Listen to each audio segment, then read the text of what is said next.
Yeah. Welcome back. Good morning, America. We just had one of the biggest interviews ever yesterday. Kanye West, Joe Rogan. Whew. Now, can I ask, why can't our people get an interview like that? But I shouldn't even start like that. I got to just say that this was one of the greatest interviews ever. I mean, Joe Rogan is just putting out hits after hits. Let's dive right into this. Like I said, one of the greatest interviews ever, and I've been waiting for this interview. If anybody was going to speak to Kanye, it needed to be Joe Rogan, and just let the man speak, because for those of us that like to hear what he has to say, and he's been a hero of mine for a very long time, even before he was famous. I'm one of the first people that was bumping College Dropout. I feel personally that Joe Rogan is the one to do this. So jumping right into this, let's go into where he exposes the Illuminati. The first one is where he talked about raping the artists.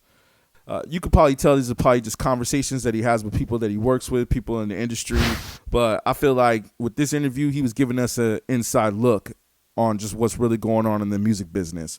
So yeah, raping the artists. Let's peep that clip real quick. That's the reason why I compare what's happening in the music industry to Me Too, because artists are raped. You've heard that term before. Mm-hmm. This is not like a new thing that I'm making up.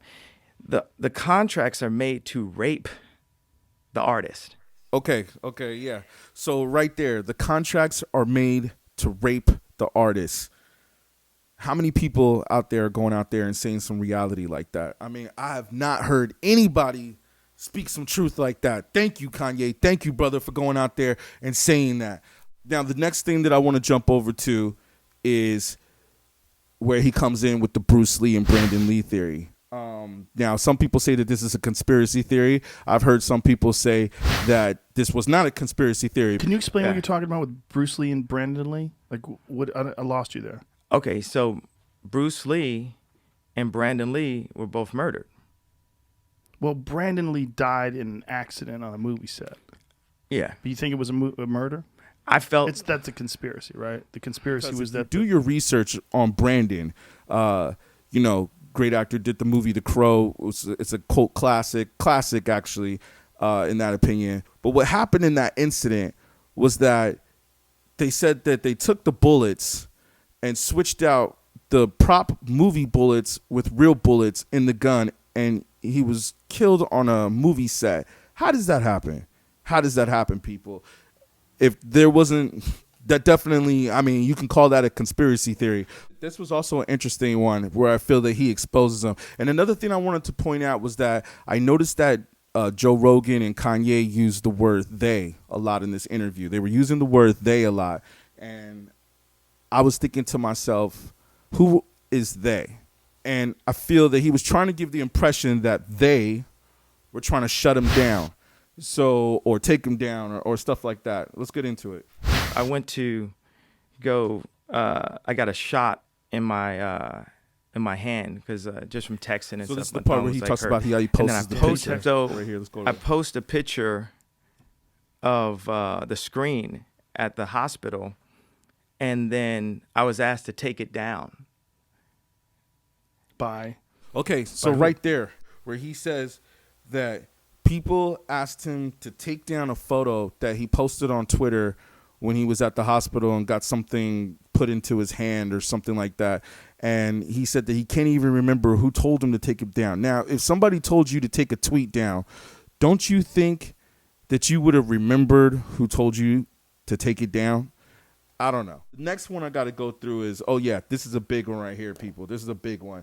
I don't think that there's any celebrity out there that's on a level of, a billionaire that's basically dropping knowledge like this. Like, how many people out here are dropping knowledge like this? Where he goes into Black History Month and says that we need to stop honoring Black History Month. And it's basically the people that create, the calendars of the government and the slave masters. And he said, let's just watch a little bit of that clip real quick. Well, we shouldn't have to have a special box, a special month, because also what they show in Black History Month is us getting hosed down, reminding us that we were slaves. Like, what if we had, remember when I cheated on you month? Like, remember when you first found the text messages? Remember, how does that make you feel? It makes you feel depleted and defeated, you know? Yeah, so basically, that's a great point. That's a valid point. Because, you know, even though we have Black History Month, it doesn't really feel like people really celebrate it. They just might acknowledge it. So I do kind of agree with him on that. Maybe we need to take that off the calendar. Maybe that's one of the reasons why Kanye's running for president. Who knows? The other one that I really loved was the telling the truth in a world full of lies. What a powerful point right there, Mr. West. What a powerful point right there.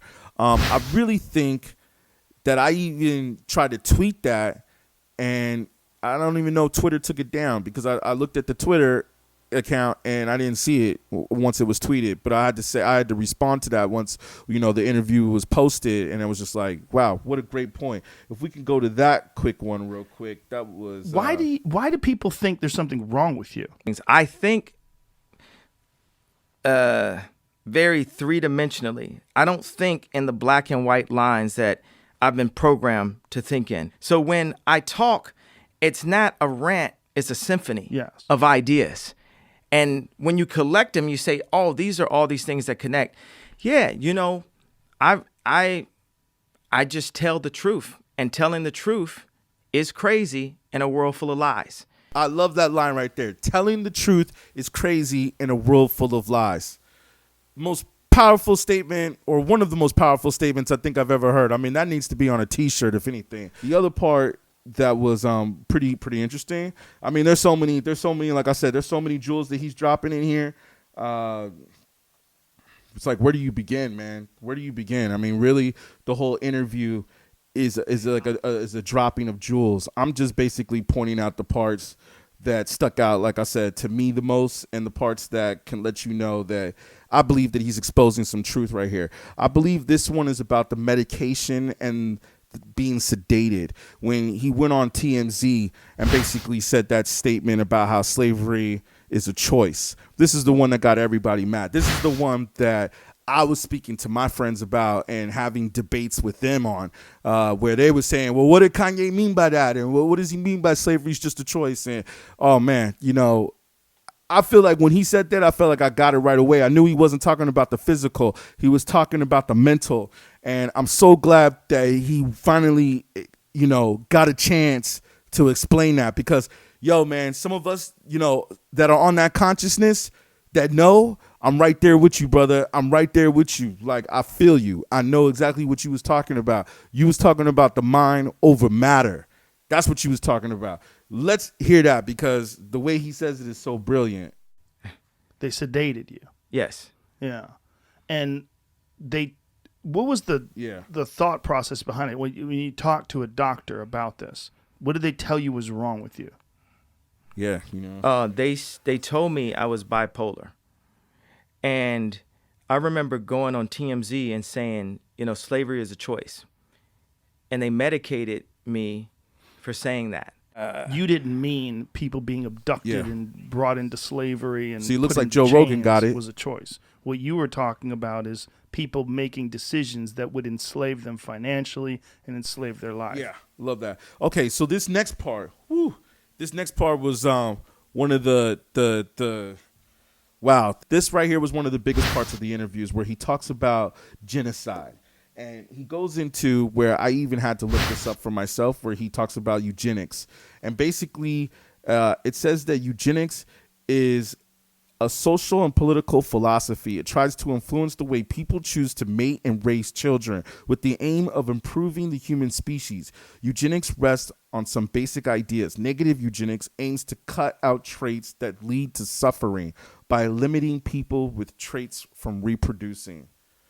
Wow. That's on Google, people. That's right here. Let me, let's, you know, you see the screenshot right there. This is on Google right here. Do your research, people. And like I said, man, there's got to be some secret informants on YouTube posting fake videos, because some of the crap that I see in my feed, I'm saying, yo, and you only got whatever, you know, you could tell that you haven't even been posting that long. It's like, where did you just come from and start posting up these lies about Kanye or about the interview or your take on whatever you want to say? You know, and the interesting thing is that I saw, you know, I was looking on YouTube and just seeing what other people were saying about this interview. And then, you know, I even came across, of course, DJ Academics' page or whatever. And he's talking about this and that he didn't even get a chance to watch the whole interview. Yo, man, why don't you watch the whole interview before you start speaking on it? You know, I actually sat there and watched this whole interview. It actually seemed like, I mean, first of all, this interview was 3 hours long. And second of all, I feel like this interview could have probably went on for 6 hours or something like that. Because, what's it called, man? I mean, basically, Kanye got a lot to say, got a lot on his mind, and what are the better platform to let it all out than the Joe Rogan Experience? So basically, I'm seeing these bloggers or vloggers, whatever you call them, personalities, hip hop personalities, they speaking on this, but nobody's really pointing out the truth. And I really do feel that, I mean, that was the whole purpose of him going on the show, was to expose the truth to a wider audience and not make him look crazy. Because there's people out there that say that he's crazy or whatever. Let's hear it. How about that? Plan B and Planned Parenthood were planned by a eugenics that set out and said out loud, I'm doing this to kill the black race and to create population control. You know, if wait a minute. What are you saying? Plan B, meaning the pill, meaning the morning after pill. You know what? Let me Planned Parenthood. Let me decouple those things. Let me talk about Planned Parenthood. Yeah, that's just some crazy stuff right there about the whole Plan B and the Planned Parenthood. I mean, who else, like I said, is out there saying this and kicking out this knowledge? And that these pills and these clinics are mainly targeted towards minorities. That's another crazy part of that. That's why I said, like, some of you vloggers out there or some of you journalists or whoever you are, hip hop news personalities, y'all should watch the whole interview first before you start to comment on it. Because I can tell that y'all ain't got nothing to say and y'all ain't really watching the interview, or y'all ain't really paying attention. How about that? You ain't really paying attention. The one part that I really love is the programming. I've always talked about this. The programming of the mind, the programming of the people. This is why I do not have a television in my house. I do not watch TV, okay? Just to let you know, the only time I watch TV usually is if I'm watching a little bit of politics and sports. So I love the part where he talks about the programming and that how people need to be programmed and feel the need to be programmed so much that even they can't even stop getting enough programming. Let's watch that clip real quick. We are programmed to lock ourselves in a box. And what's amazing right now is the opportunity and the platform that we have, that the world is hurting for everyone, for those that are in power, for those that are inside the program. Even those that are in power are still a part of the program. And, you know, I read this this tweet that someone said, I finished watching Netflix, what's next? And that's so true, that we can't even program enough to satisfy ourselves. The program is done. Forrest Gump has stopped running. We can't even program enough to satisfy ourselves. Drop the jewels, man. Drop the jewels on them. So I also love the part where he talks about the programming of our living conditions, of how people are living in apartments or complexes, and how he has this new utopia of building a future that's just more for the metaphysics of our body. Let's just watch that clip right there, because, man, there's some knowledge being dropped right here. Yeah, to take a chance. Yeah. And we've been programmed, like when you see the homes, the style of homes that I've been developing, they're far closer to the way the galaxy looks, the way water looks, the way our makeup in our body feels. We've been put into these boxes, and that was, due to money, due to construction, that we have to be in these boxes, and we've been stuck in a loop. Like, I love that part right there where he goes into how this person was on the television series had to use the people that enslaved her to escape.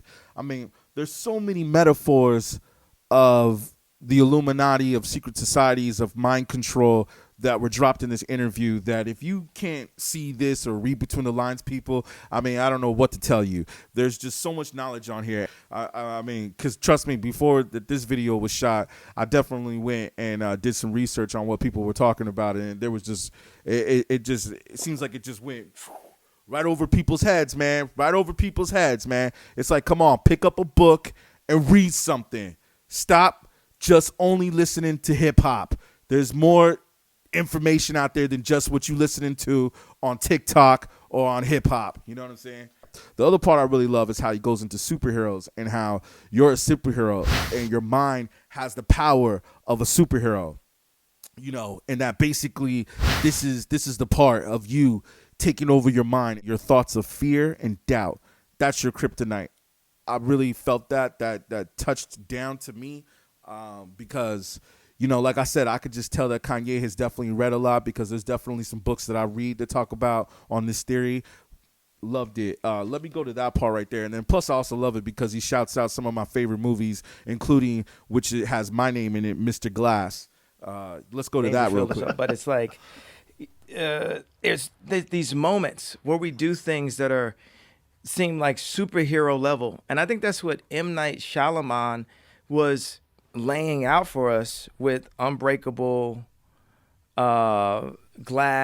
Yeah. And what was the other one with the guy with the multiple personalities? Yeah. It's like he's got three of these that. films that are like showing us, hey, you're superheroes. You can believe it. So in this other part, he talks about running for president. And he says how people try to steer him away from running for president, saying that he'll change the black vote. I like how he also goes into detail where, like, again, he speaks on what Ice Cube was saying, that white supremacy is on both sides and that you only think that black people are voting for Democrats. That's very naive to think that. And that Kanye is only going to have black people vote for him and not have other nationalities vote for him as well. Actually, as a matter of fact, I think there's more white people that buy Kanye's music than black people do. Last time I went to a Kanye West concert, I only saw a few black people in the concert. So I think Kanye's got a lot of white people that support him. So whoever's the liberals are that he says they're telling him this, yeah, that's some hidden racism right there on the Democratic Party side. Let's hear that real quick. One of the most racist things that liberals who pride themselves on not being racist have said to me is, like, you're going to split the black vote. And that makes it seem like black people can't make decisions right for ourselves, and that don't know white people know me. Like only right. The liberal, they literally make it seem like only black people will vote for me. That part right there, that only black people will vote for him, was hilarious to me. The other one that I really loved was where he brought up the record companies, about black people having to work at record companies to be able to calm the other black artists down when they get hyper or get upset at record labels. I know a little bit of experience with this because I used to intern and work for Sony or, you know, a few other record companies out there, not to put no names out there. But, you know, I mean, don't get me wrong. I love my time working at Sony. I mean, that's where I learned how to do all of this. And that's like one of my best experiences of coming up in this music industry. But I will tell you right now that he is so right about that, because that's a part that you don't see. That's on the inside of the industry where, you know, oh, you're black and you work at a record company. Well, then they automatically put you in the urban department. I used to always wonder, why do they call it the urban department? Why is it called the street urban department? Why can't you just call it the hip hop department? I really loved how he brought this up. If we work at a label or we work at a big corporation, it's our job to go talk to the other black people, you know, to calm other black people down. One of the best parts of this interview, I mean, there were so many good parts of it, but one of the best parts that really stuck out to me was his comparison to himself and David. Now, my name is David, so I understand the power that comes with that name, King David from the Bible.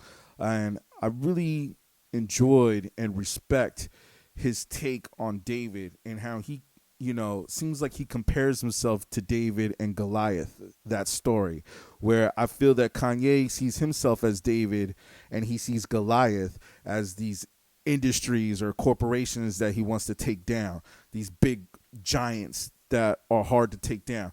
And he's doing it with his skill set. Man, that part was just so powerful. That metaphor and how he flipped that. Like I said, man, there are some jewels being dropped in this interview. You got to recognize. Let's watch that. His father chose David. And David said, I don't need all this armor. I just need these 3 smooth stones. I just need, this is how I got to see. They didn't know David had to fight a lion and had to fight a bear. So God, by him tending to the field in humility and in service to God and honor to his family, so here it is, he was able to have the skill set to take down Goliath. I love how he was reading the Bible and getting his ideas, obviously, from the Bible, where he's talking about how Jesus Christ wore seamless garments. So this explains why the Yeezy designs are exactly like that. He's designing clothes of what Christ wore. So now we understand that when people say, oh, these clothes look crazy, these clothes are weird and blah, blah, blah, it's basically he's designing what we were wearing thousands and thousands of years ago. But then on top of that, he's also bringing Star Wars into his Yeezy designs and saying that we need to bring ourselves into the future, which I thought was so relevant and also, related to the video that I just did where I'm talking about we are now living in a sci-fi film. I mean, it's just so great to see that there's other people that are experiencing that we are now in the future. So there's another part where Kanye talks about how he's on this mission to lead and that he wants to be, as you already know, the leader of the free world. The other thing that he speaks on is about the people that believe in him and the people that are following him, and that some people may not believe him or, like, again, think that he's crazy because they or the media will try to downplay his ideas because either A, he's a rapper, B, he's black, C, he's crazy, whatever the examples are that people want to throw out there in society. I really enjoyed that as well, where he speaks on, look, I'm out here trying to speak the truth and you can either believe it or not, but some of these people that are walking with me, they're seeing the light. Let's get into that part. I'm existing in the future and visiting the now when I'm speaking to you, and they make a lot more sense in the future because I can tell you, but he can show you. God can show you. So a lot of stuff I'm telling you, and some people are following me, some people are believing in it, and some people are just doubting it because they want to put this label, oh, he's crazy, or it's just a black guy saying it, or it's just a rapper, it's just an entertainer. I love how he says that. It's just a black guy saying it, because someone put that in a rhyme too. Oh yeah, actually it was gay. But just like you're just this black guy. So it doesn't matter how much money you have. You could be a billionaire. That's what he's basically expressing to us right now. That even as a billionaire, he could be out here telling you all of this stuff and people are still not going to listen to him because he's just a rapper or he's a black guy. Powerful stuff, man. Powerful stuff. And I know some people won't say that that's true, but it is true. This one was powerful because I believe that every organization has a mole. Exposing so much truth in this interview, which is just, wow, it's amazing. Let me go to that part. Yeah, so I love how Joe Rogan wants him to, emphasize on this. And he goes into detail about, who have been raised to respect a penny. But as a black person, I've been raised to look down at a penny. But the people who really hold their money respect every penny. They respect the money. Talks about how he had to fire a CFO because he found out that people were stealing from him and that there were 25 flights coming in that he paid for people that he didn't even know. That's wow. That's a crazy thing that you got to learn. And then also on top of that, I do remember him putting out a tweet talking about, does anybody know who this person is? Because I just found out that they're on my payroll and I don't even know who they are. So I do remember Kanye putting out a tweet about that, but yeah, I find it interesting with his phrase about he refers to himself as Bob Marley, Martin Luther King, JFK, John F. Kennedy.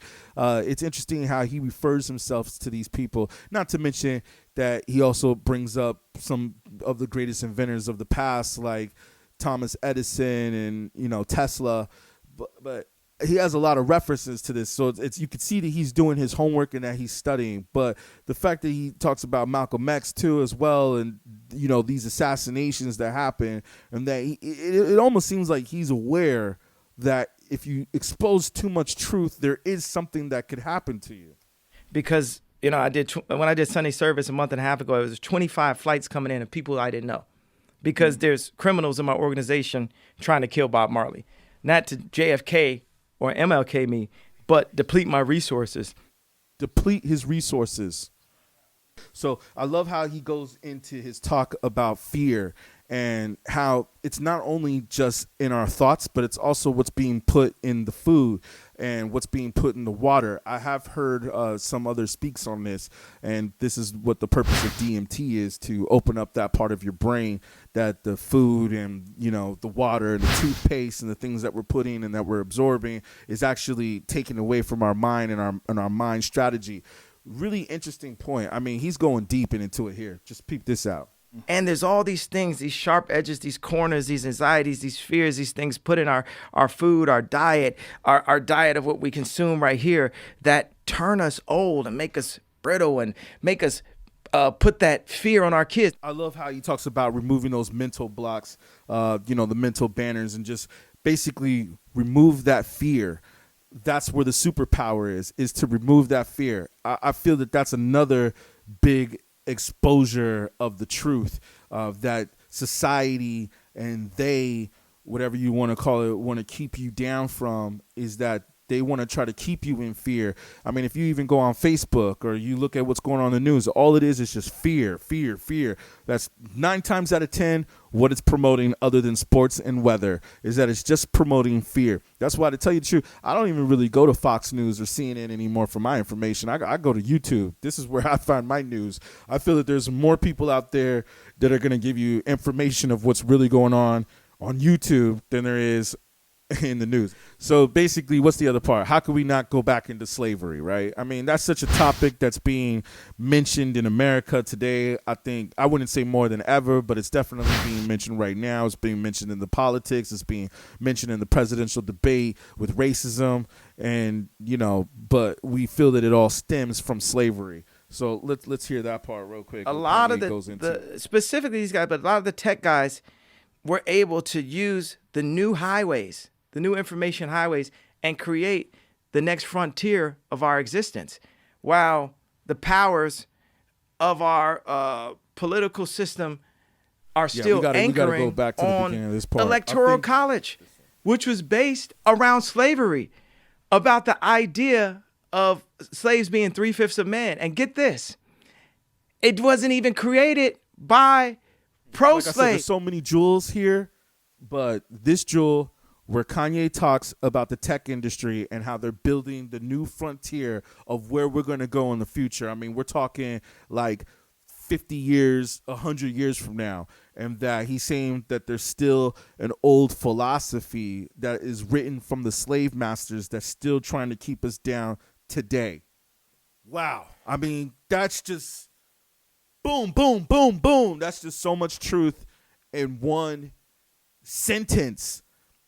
Like I said, people, what other billionaires out here saying something like this? Let's get into. You know, this. why don't we put the white wigs back on? They still wear the white wigs out in England. Yeah, England. They still wear it. You know, that's the whole thing. Just because, you know, someone's not, you know, wearing a KKK uniform or a white wig doesn't mean that they aren't holding on to the very core of the country being, based on and built off of slavery. So when everyone's saying vote, you know, that's the reason why my merch says vote Kanye. Because it's like, vote for who? Yeah, so this man has obviously done some of his research on slavery. This would probably explain the concept for his song New Slave. This is amazing right here, people. I mean, these are conversations that you can talk about with certain people, and some people might get offended. Some people might not want to have this conversation with you, but it's great to hear a billionaire again speak on this topic. So the other part of this interview that I really love is where Kanye spits this freestyle or this rap type phrase where he talks about how they ain't gonna come for him until they done with him, something like that. And I just was like, yo, man, that was pretty dope that he was saying that, but it was more so about what he was saying right there. Again, until they're done with him. Then he refers to God being done with him, but then he also refers to they being done with him or when they don't need him anymore. That was a powerful part. Let's watch that part. They ain't gonna come. They ain't gonna come for me until he done with me. They ain't gonna come for me until he done with me. Yeah, that's all I got. Yeah. I mean, right there, he's just telling you, like, who's they? Who's gonna come for you? Who could come for you, Kanye? Who could? You know, we don't want you to have anybody come for you because we need you here. We need this type of knowledge here. I mean, this type of energy and this type of power, I don't see anywhere, not just in the hip hop community, but I don't really see it anywhere, period, on a mainstream level. That's what I'm trying to tell y'all people. On a mainstream level, where else do you get this type of energy? So, yeah, powerful interview all down. I even love the part where Joe asked him the very tough question about, you know, what would you do if you became president and then there was a war? How would you handle the situation? And I love how Kanye took his time before he answered that question and took a time to really get deep into his thoughts and really think about the answer that he was going to say, because he knew that there was millions of people watching this. And what are you going to say, Kanye? What you going to say? Like I said, people, these are some interesting times that we're in right now. That's why I felt the need to do this. I mean, to tell you the truth, I'm so happy that this interview happened. Thank you, Joe Rogan. Thank you, Kanye West. This is the one that we've been waiting for. This is the one that needed to happen. I saw tweets and posts and all kinds of stuff about, yo, we're going to get Kanye on the show. We're going to get Kanye on the show. And I was like, man, there's not any better person to interview Kanye. I don't care if it's the news, the media, podcaster, whatever you want to call it. Joe Rogan is the best person right now on the planet to interview Kanye West on these types of topics. Perfect.